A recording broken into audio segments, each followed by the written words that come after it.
Also want to go across to Suresh Chavanke. I'm coming back to you in just a minute. Just finish, please. Suresh Chavanke gave a call to fight, die and kill to make India Hindu राष्ट्र. आपने जो दिल्ली में किया, सबको शपथ दिलाई, आप video में दिख रहे हैं, एक हिंदू युवा वाहिनी का इवेंट चल रहा है, उसमें आप इंडिया को हिंदू राष्ट्र बनाने की बात कर रहे हैं और कह रहे हैं कि इसके लिए whether you need to kill, fight and die and you're willing for it. You've made controversial comments in the past. And once again, no action is being taken against you. This is what you're saying, sir, is completely wrong, Suresh. एक तो मुझे अब तक क्या चर्चा हुई और कौन पैनल में है कुछ पता नहीं है, इसलिए मैं अभी आपने जब मुझे प्रश्न पूछना शुरू किया तभी से उत्तर देता हूं. पहले तो आपने उसको इंग्लिश में गलत ट्रांसलेट किया है. मैंने हिंदू राष्ट्र की शपथ ली थी, ये कोई पहली बार नहीं ली. ये शपथ 26 अप्रैल 1645 में छत्रपति शिवाजी महाराज ने रायरेश्वर महादेव मंदिर पर ली थी, जबकि उनकी आयु 15 थी. उसके बाद 1925 में डॉक्टर हेडगेवार जी ने नागपुर में ली थी. दूसरा, शपथ जब ली जाती है तो आप उसको एक शब्द को लेकर ऐसा ट्रांसलेशन नहीं कर सकते.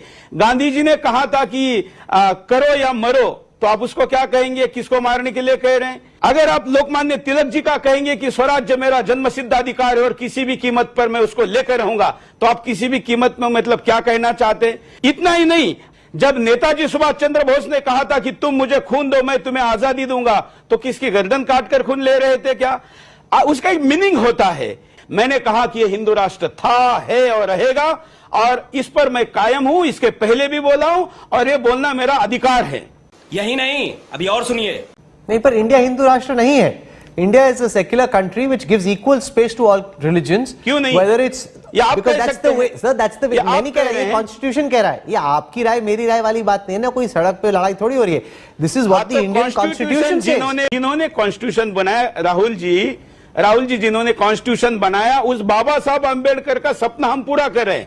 क्योंकि बाबा साहब अंबेडकर ने कहा था कि अंतिम मुसलमान पाकिस्तान जाना चाहिए, अंतिम हिंदू हिंदुस्तान में आना चाहिए, तभी मैं इस विभाजन को मानूंगा. ऐसा हुआ क्या? क्यों नहीं हुआ? मैं तो बाबा साहब अंबेडकर को कोट कर रहा हूं. उन्होंने क्या कहा था?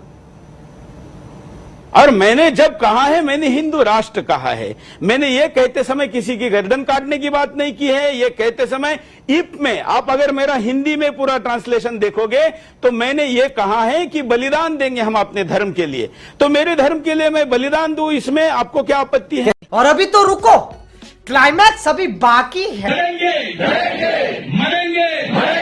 जरूरत पड़ी तो मारेंगे.